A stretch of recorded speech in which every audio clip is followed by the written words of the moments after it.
Turn with me for a moment to Genesis chapter 3, and let's just read for a second a familiar passage. Genesis chapter 3, beginning with verse 1. Now the serpent was more crafty than any other beast of the field that the Lord God had made. He said to the woman, "Did God actually say, 'You shall not eat of any tree in the garden?' And the woman said to the serpent, 'We may eat of the fruit of the trees in the garden.' But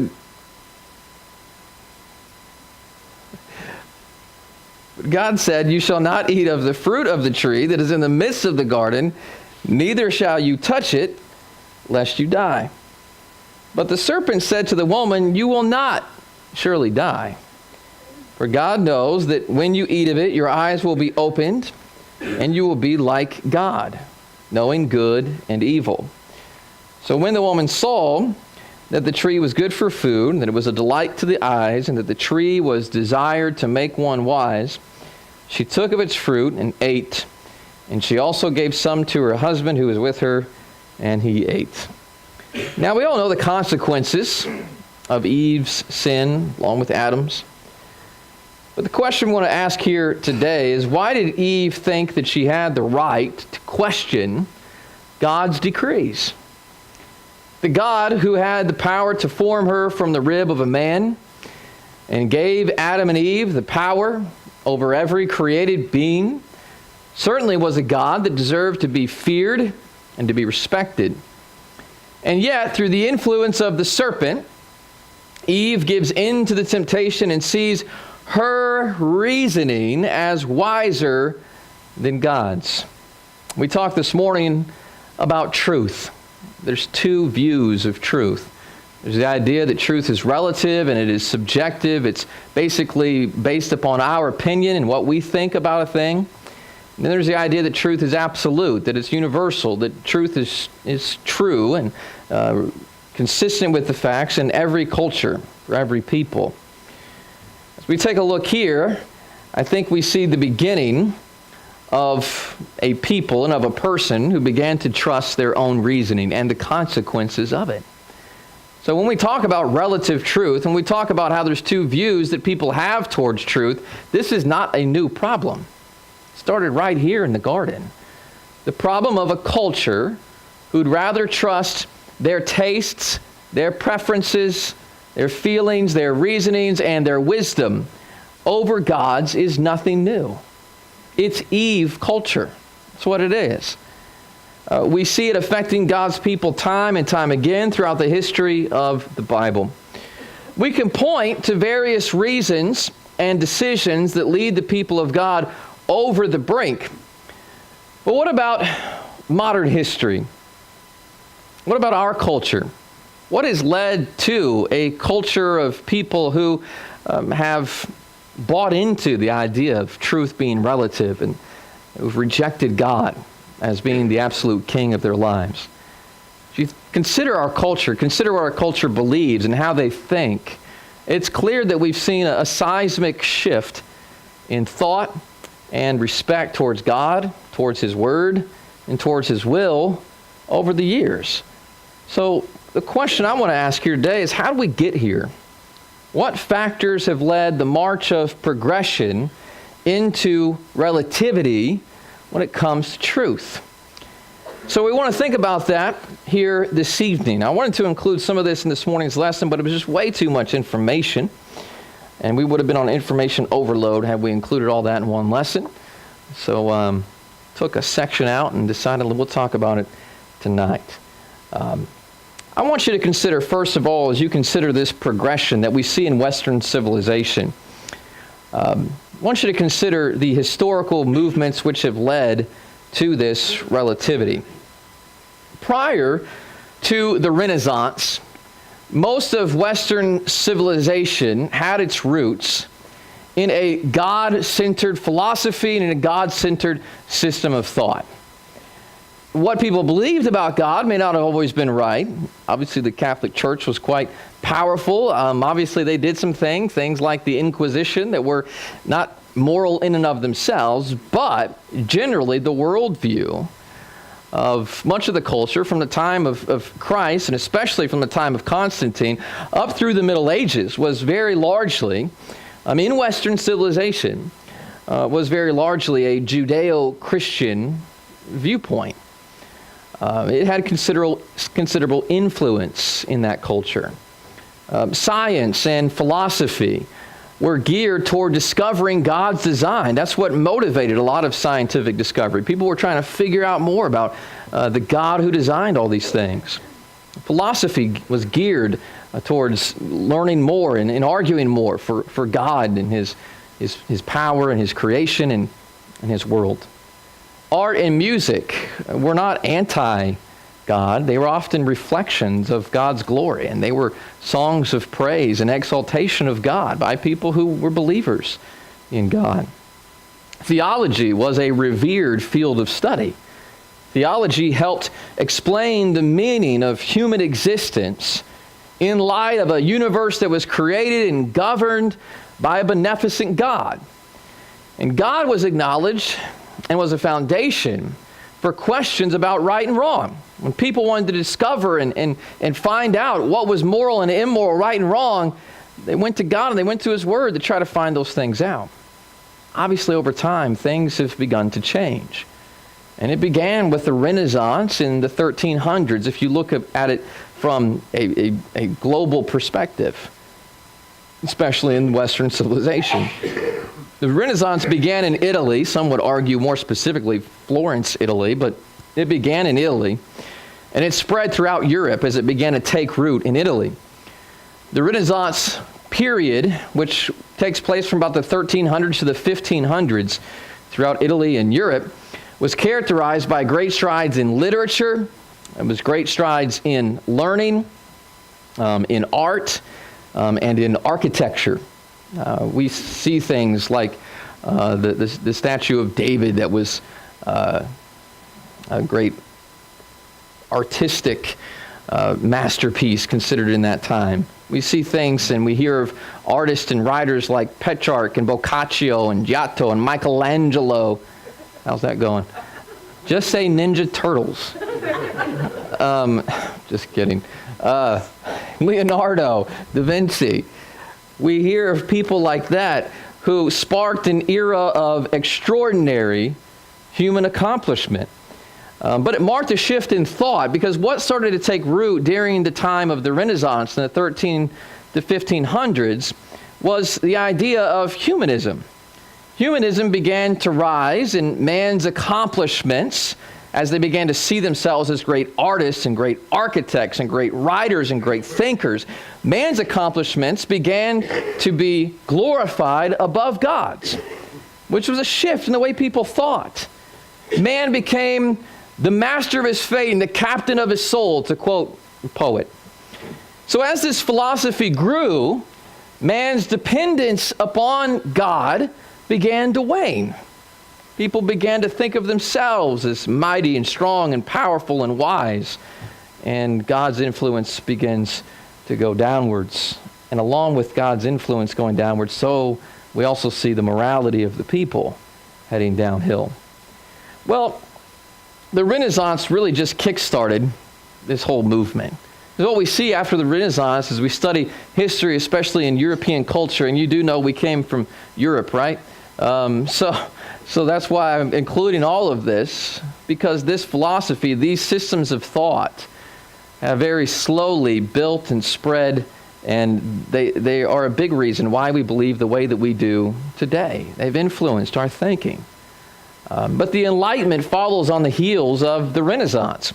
The Enlightenment is known as the Age of Reason. It's what it's termed or coined as. So while the Renaissance recognized God still, it didn't quite completely give up on God, what you begin to see once you get into that Enlightenment period from the 16 to 1700s is you begin to see the leaders of the Enlightenment, and that'd be people like Voltaire, who was extremely anti-God, who wanted to completely burn and throw away all Bibles, who wanted Bibles to be just banned and abolished from existence completely. People like Voltaire and people like Descartes, They claimed that if God was the creator, because they were such great reasoners, that if God was creator, he certainly had given up on the world. We just really can't believe in a God like that. They began to really use old arguments from before Christ, arguments that a lot of the Greeks were using, and they just kind of revived those. But those were a lot of their arguments. They encouraged men to depend not upon God, because they couldn't trust God for anything, but to depend upon their own powers of human reason. Standards and morals, because that's the way they thought, that we don't need God, God's not going to help us here. Standards and morals began to be determined not by God, but by man's reason. And whatever they thought, they could argue the best. So man's reason became king instead of God. And you see that during the period of the Enlightenment. We're kind of condensing just a quick synopsis of some pretty major time periods here. But after the Enlightenment, as you look further down in history, our culture was heavily influenced by the Industrial Revolution as well. And all this is going somewhere. This was a period of human productivity and advancement. Now, that's where people were building factories and people were beginning to work in mass. There was a lot of inventions. People were innovative. People were making all kinds of improvements during the industrial age. Factories began to be built. But along with those factories and along with those innovations and those inventions, the fires of man's confidence, man's arrogance were stoked, because they began to look upon their own abilities more than to God's guidance. All of these improvements, as the world sees it, all of these progressions, all of these things that people viewed as being great and wonderful and evidence of man's superiority, have all had a big influence upon the way people think. Success can be blinding. A lot of times we can be tempted to give all credit and glory to ourselves and not to God. Well, during the Industrial Revolution, there's a guy named Charles Darwin. Maybe you've heard of him, who came along. And he published his book, The Origin of Species, in 1859. And The Origin of Species, very simply, offered an alternative theory to man's origins besides God. Darwin's one of the first guys, at least to put it to paper, and to try to claim that there was science to back it.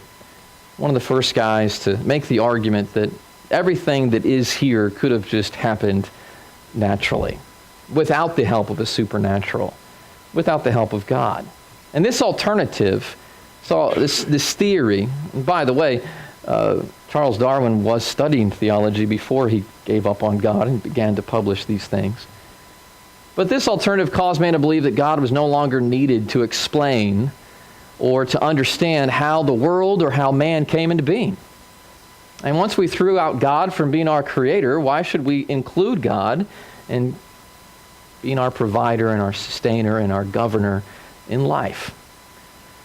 These theories are now known as Darwinism, or some people realize that some of Darwin's science is actually outdated and invalid, so we've begun to call it naturalism.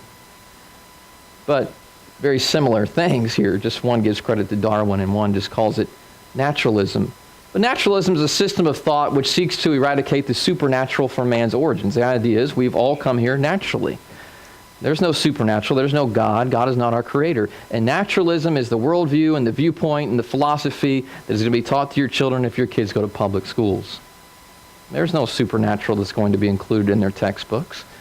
It's going to be these types of theories that are taught unless some teacher goes rogue. And there are a few of those teachers, thankfully, that do go rogue every once in a while. But I would probably argue the majority of science teachers fall right in line with what the federal government wants them to teach, which is naturalism, Darwinism, when it comes to man's origins. Now, this shift in thinking succeeded in convincing men and women they should stop looking to God for answers on truth. Stop looking to God for answers about morality. Start trusting their own human reason and their own accomplishments to judge truth. And these various factors over the centuries have led to the pervasive view of relative truth, which is prevalent in our culture today. The idea that there is no absolute truth has been heavily influenced by ideas that were generated during these centuries by humanism, godless reasoning, industrialism, and a naturalistic worldview. Now, before we move on to how this has impacted the 20th century, especially America, I want you just to consider a few verses. Proverbs chapter 23 and verse 7. Proverbs chapter 23 and verse 7. It says this, "As he thinks in his heart, so is he." The idea is we're influenced by how we think, and we're influenced by how others think.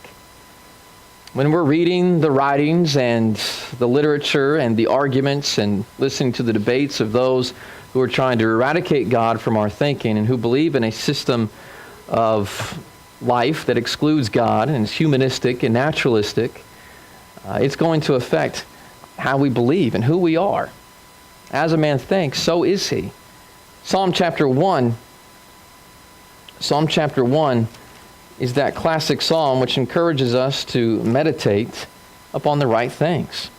Blessed is the man who walks not in the counsel of the ungodly. Ungodly people are people who don't believe in God and who don't want to do what God says, and certainly don't believe that anything like absolute truth. When you are walking in the counsel of these types of writers and thinkers and talkers and schemers, he said, you're not going to be blessed. Blessed are you if you don't walk in their counsel. You don't listen to them, nor stand in the path of sinners, nor sit in the seat of the scornful, those who make fun and mock believers. His delight, the delight of one who is blessed, is in the law of the Lord. And in his law he meditates day and night. He shall be like a tree planted by the rivers of water that brings forth its fruit in its season, whose leaf shall not wither.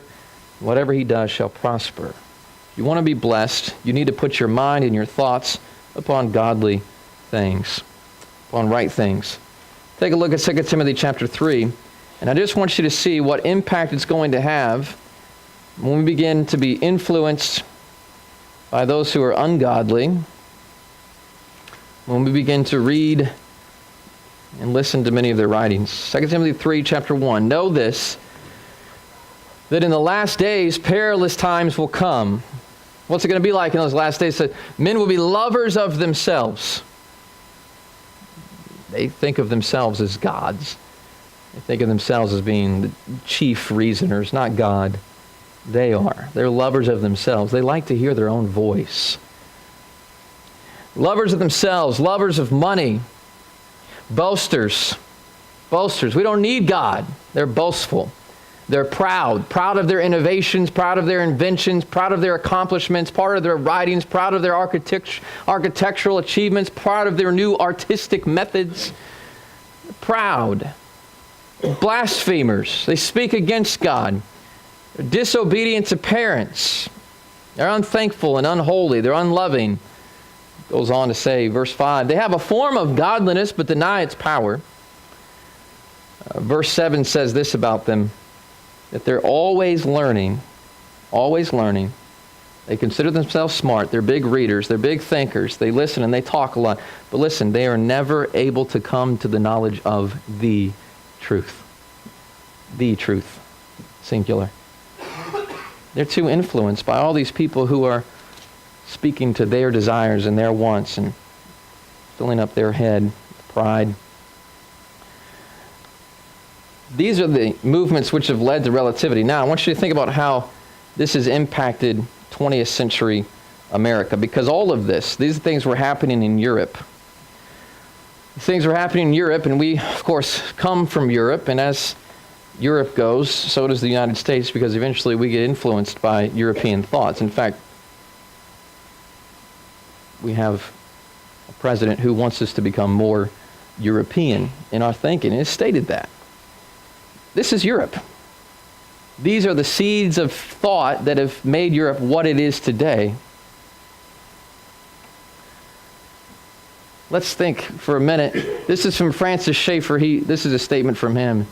He says, the loss of traditional values spread in 3 different ways to people of our own culture and to people across the world. This has influenced us. What he's saying. Geographically, It spread from the European mainland to England, after a time jumping the Atlantic to the United States. Things start in Europe, and these philosophies eventually are adopted by citizens of the U.S.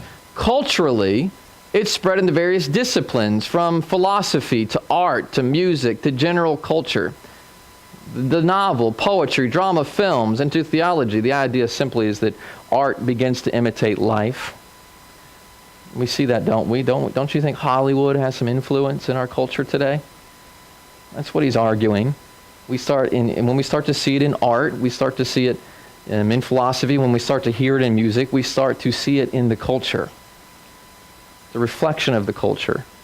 And socially, it spread from the intellectuals to the educated, and then through the mass media to everyone. I want you to think about the mass media here. When Darwin came out with his book in 1859, I would argue that it probably had a limited influence for a period of time. Because while there was a printing press, there was not the rapid communication that we have today.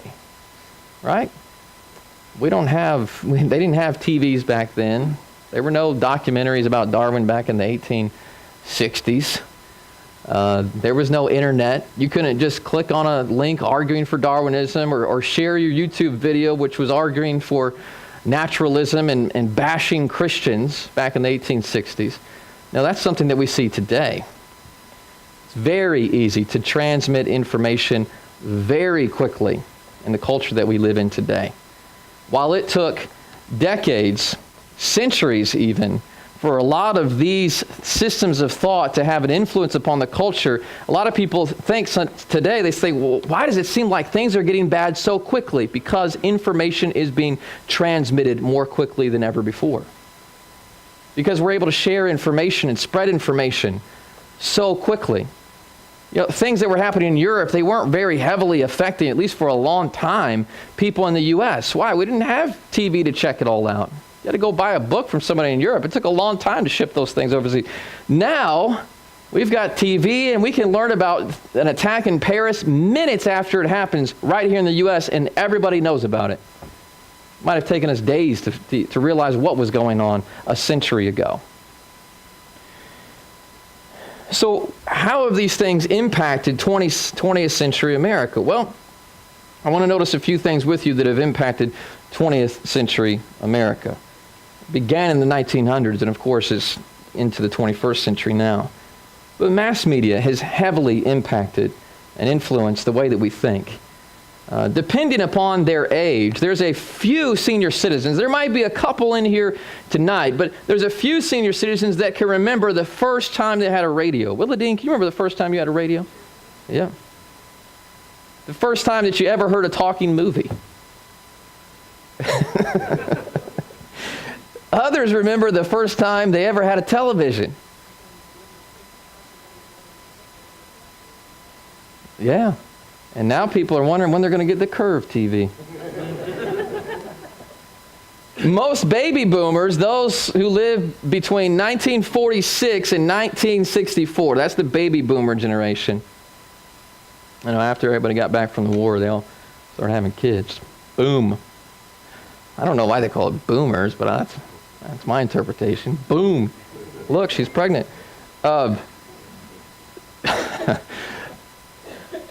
But they can't remember a time without television, a lot of baby boomers. Their kids can't imagine a life without MTV, without HBO, without CDs. Kids today, some of you are like, you lived in a time where you didn't have iTunes? What did you do? Where you can't imagine a life where you didn't have Netflix and on-demand television. The development of this mass media, it has changed the face of our society in three very critical ways. First of all, mass media has shrunk the world because news can be disseminated so quickly today. Now, this is good in some ways because you can learn about global conflict, you can learn about disasters very quickly, and you can respond very quickly to help in those situations. But it's bad, too, because it's speeding up the destruction of traditional moral values. We have constant fingertip access to on-demand movies and TV shows that are frankly filthy and trashy. And you can get them like that. Kids didn't have that just a few decades ago. You didn't have that. It's spreading immorality so fast. Secondly, mass media has begun to kill family time. That's what it's done to our culture. Kids don't ask anymore, hey, Dad, can you help me with my homework? They say, hey, Dad, what are we going to watch on TV tonight? Or your kids just head to your room, their room, in isolation, and they're getting educated with who knows what from their iPads and their iPods and their social media. Listen to this for a minute. The average teen watches 3 hours of television a day. The average household has your TV on for 6 hours a day. You know what the average meaningful conversation with parents and kids is each day? 2.5 minutes. That's messing us up. Because mass media is killing family time, social time, meaningful opportunities to have conversations. And thirdly, movies and TV have presented an unrealistic view of life and consequences. You turn on a TV show, it's a 30-minute, maybe a 1-hour show with all the commercials. It's, 20 minutes to about 45 minutes, really. They come up with some big problem. That's how every TV show starts. There's a conflict, and it gets resolved in just a few minutes. That's not real life. You can't go and find out about some FBI's most wanted criminal who's living in another country across the globe, and then within 20 minutes you've killed him and taken him out and you're on to the next episode. That's not how it works. Let me tell you how crime labs work. You can't walk into a crime lab and say, hey, can you get some DNA analysis on this and pull up your computerized programs? They say, yeah, there's a wait list. It's like 3 to 6 months. On TV, they fix it like that. In families, a lot of times you don't fix a conflict that's devastating within just a few minutes. Do you? TV, and you've got a conflict, and within a couple of minutes, everybody's back together and happy by the end of the show. We've got a messed up view of reality because we've been so influenced by mass media in Hollywood. We don't understand how things really work in the real world.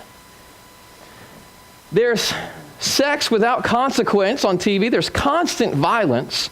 There's characters who have no real moral values, and yet that's who our kids are sitting in front of and watching for 3 hours a day.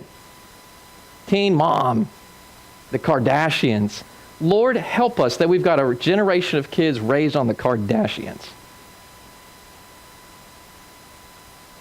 We're messed up.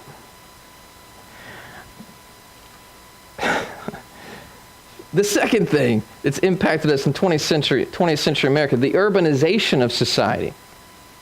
Okay? What's leading to the shift in values and the way that we think, and what's causing us to so quickly kind of fall down the tube? Well, in 1940s America, let me tell you what America was like. We were a small town, rural nation. We're not that anymore. There's all kinds of stats that we could pull out, but simply, the small towns are dying.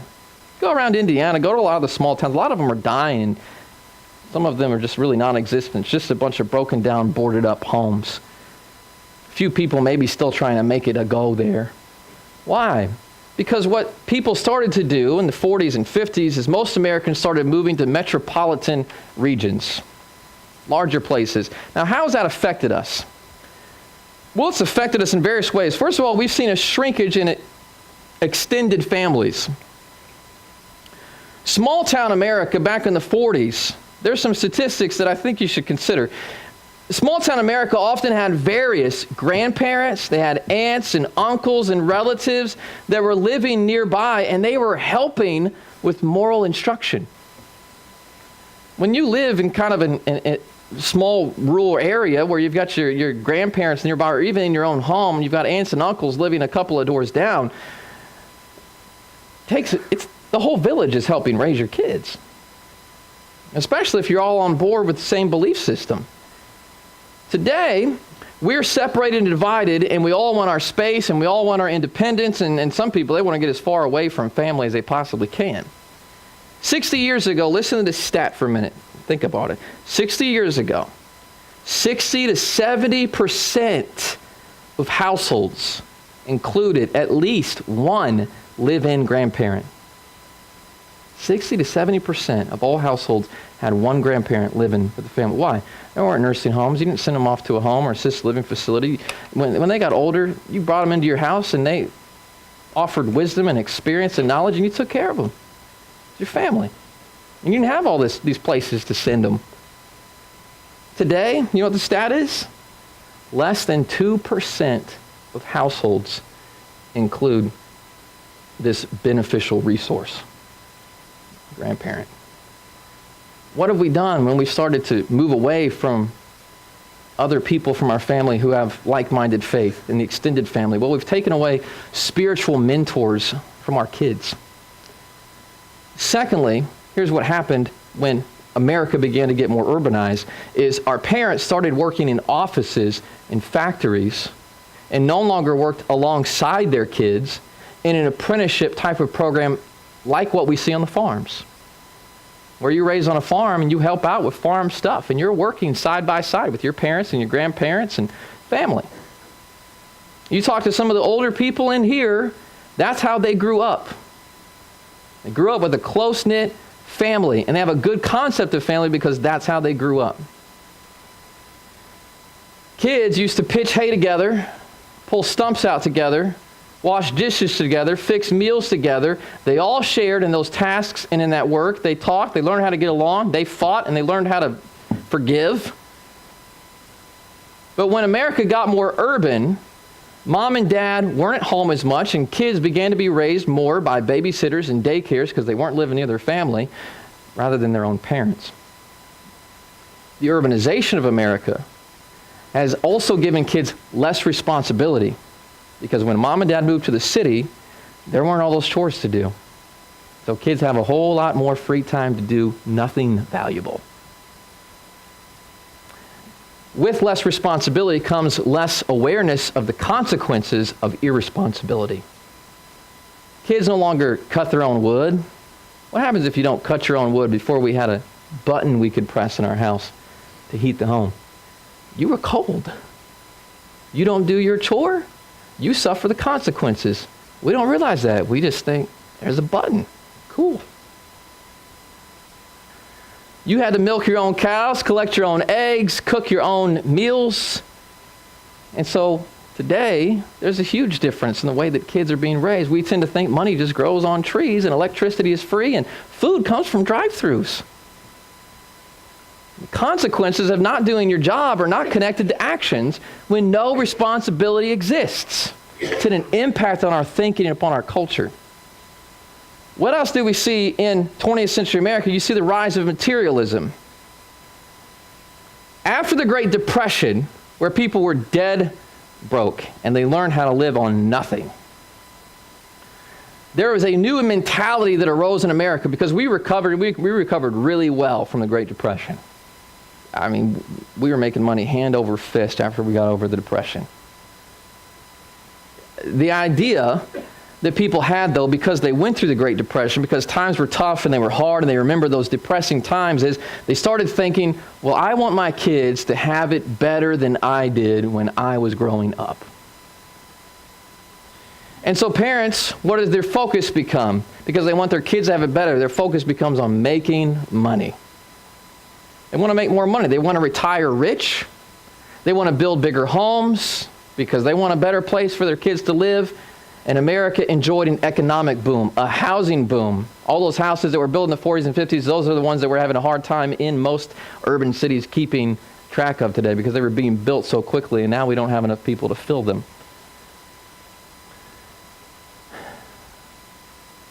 We began, when we started looking for material things, we began to change our priorities in America. You know what the Great Depression did that was valuable to America? When people didn't have any money to depend upon, they began to rely and turn to God. Pray, ask for his help, and bond together. But when they started making more money, priorities changed, and they started focusing on material things.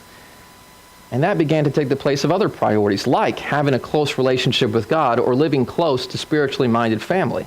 We were willing to move away from our families because we could make more money. We began raising a generation of children with primarily an economic aim in life. What do you think, by the way, the mentality of the children of the baby boomer generation is today? What's one of their most important things when it comes to politics? It's not the value and the sanctity of human life. It's who can give me the most money. We are materialistic. It's our focus for a lot of people. Parents started seeing their job as to provide food on the table, money on the bank. That's the philosophy began to change, the way people...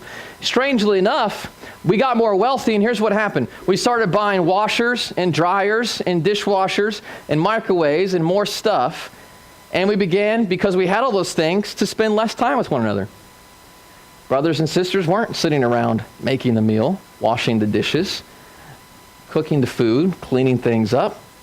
They pressed a button, and then they can go separate and go somewhere else.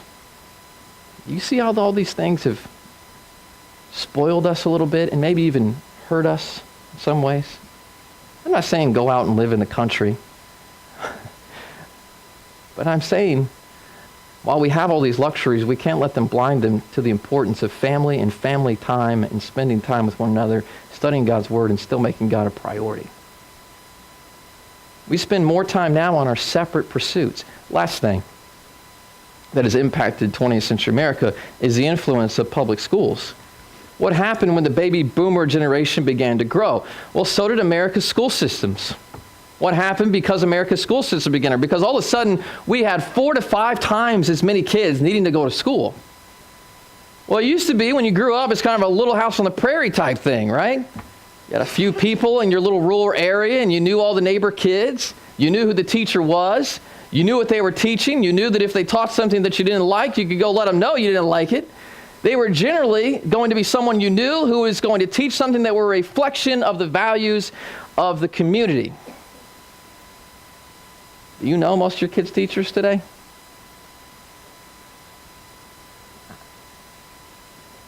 In case they're listening to this lesson, I'm just going to leave it at that. But the little bit I do know doesn't always impress me. Schools, after the baby boomer generation, became education factories. Now, the curriculum, when they became education factories, began to change because it didn't reflect the community as much as it did the government and what the government wanted your kids to be taught. And over time, schools were no longer an extension of the family in the neighborhood. Huge regional schools were not as interested in instilling traditional moral values in children. Their focus began to be the inclusion of all children, and a dumbing down of moral teaching has happened in the melting pot of America to accommodate people of all faiths, all beliefs, all backgrounds, all cultures. Relativity has had to be taught because we don't want to hurt anybody's feelings in the schools, and there are a lot of different people from a lot of different places in our schools, so we just don't even talk about any idea of absolute truth from a God. That's out of school. Over the past few years, the federal Department of Education, they've tied federal funding to the adoption by schools to federal standards. And as a result, here's what's happening in schools. Fewer decisions are being made by parents and by other adults. Decisions are being made by a select few in our government. Many of those people not holding traditional Judeo-Christian views, and they are being motivated and adopted by schools because of money. When a stimulus package came out, you realize one of the conditions of the stimulus package and states receiving those money was that they adopted federal education standards, which included a lot more teaching on evolution as well. And most states bought into it and did it because money. Even more so, parents aren't nearly as involved in their kids' education. Think about this. Whose job is it to be the primary teacher of our children? How many of you are sitting down and teaching your kids? It's not just their school teacher's job. God gives this role and responsibility to parents, especially in the realm of teaching morality. We can't expect the schools or even your Bible class teachers or even your private schools to do our teaching for us. When we do that, we're allowing somebody else to do our job. Parents have stepped out of any educational role. They're depending on teachers and coaches and churches to do the job that God gives you. Parent. And this perspective has caused a major decline in biblical values among our youth. The worldview of our public schools, it's naturalism. The scientific training is Darwinism. The moral training is rooted in relativism. And the result is large. Huge. It's impacted 20th century America. Now, a couple of verses just to think about. How has this affected truth? How has this affected the Word, since the Word is truth? Luke 8 and verse 14, it says, "The ones that fell among thorns are those who, when they have heard, they go out and they are choked with cares, with riches, with pleasures of life, and they bring no fruit to maturity." What does it do to the Word when we're still consumed with riches, with money, with the cares of life? It chokes out the Word and it chokes out the truth. Have any of you ever noticed how many hours your kids are spending doing schoolwork, watching the TV, doing all of those things? How much time compared to the time you are giving in teaching them God's Word? How does it compare, really? Is it choking out the Word because we're so consumed with our phones and our iPods and our iPads and our schoolwork and our education and our jobs and our overtime and our money we make from the overtime? As we've gotten so consumed with all those things, the Word's being choked out.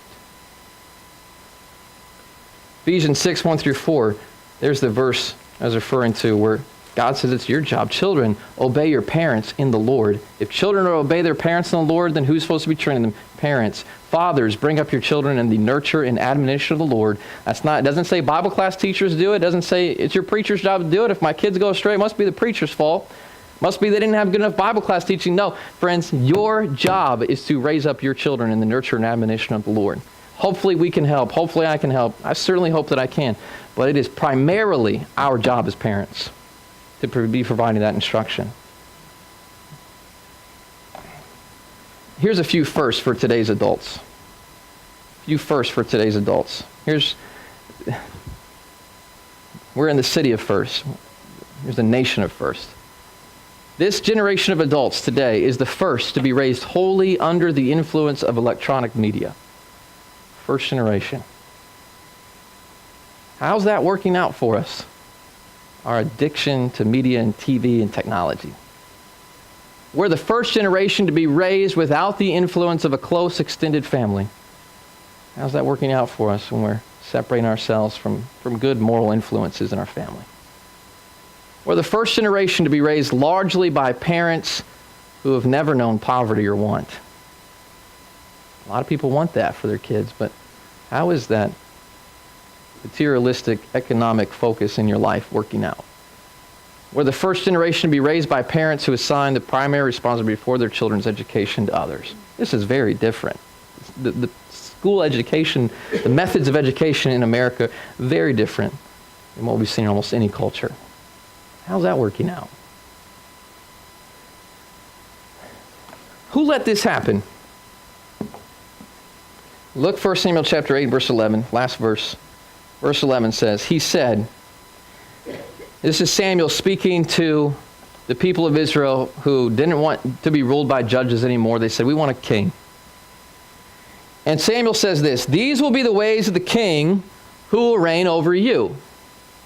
He will take your sons and appoint them to his chariots and to be his horsemen and run before his chariots. He will appoint for himself commanders of thousands and commanders of 50s, some to plow his ground, to reap his harvest, to make his implements of war and the equipment of his chariots. He will take your daughters to be perfumers and cooks and bakers. He will take the best of your fields and vineyards and olive orchards and give them to his servants. He will take the tenth of your grain and of your vineyards and give it to his officers and to his servants. He will take your male servants and female servants, the best of your young men and your donkeys. He will put them to his work. He will take the tenth of your flocks. You shall be his slaves. And in that day you will cry out because of your king, whom you have chosen for yourselves. But the Lord will not answer you in that day. What was the real problem with what Israel wanted here? The real problem was they didn't want God ruling over them anymore. They wanted a king. They moved from the idea of absolute truth to, we trust in a man. That's what the other nations have. That's what we want. We want to trust in a king. How'd that work out for them? That's what they wanted. Samuel says, if you want it, you can have it. Well, let me tell you how it worked out for them. First king, Saul, was a paranoiac. Second king, David, was an adulterer. Third king, Solomon, was a megalomaniac. And the fourth king divided the kingdom. And they had evil kings, except for four of them, for centuries after that. Why? They made the decision, we don't want God over us anymore. We want a man over us. We want to trust the wisdom of that man. How did that work when we began trusting in the wisdom of men and they began to stop trusting in the wisdom of God for their nation? Psalm 127 verse 1 says this, unless the Lord builds the house, they labor in vain who build it.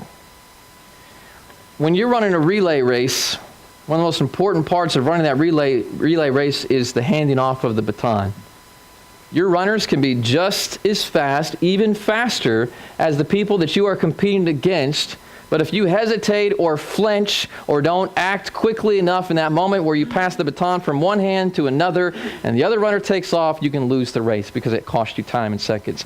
Here's what I'm suggesting to today's generation is we need to realize that we've got a generation coming up, and when we see these huge problems that exist, we need to realize we're part of the problem, and if it's going to get fixed, we need to start being part of the solution.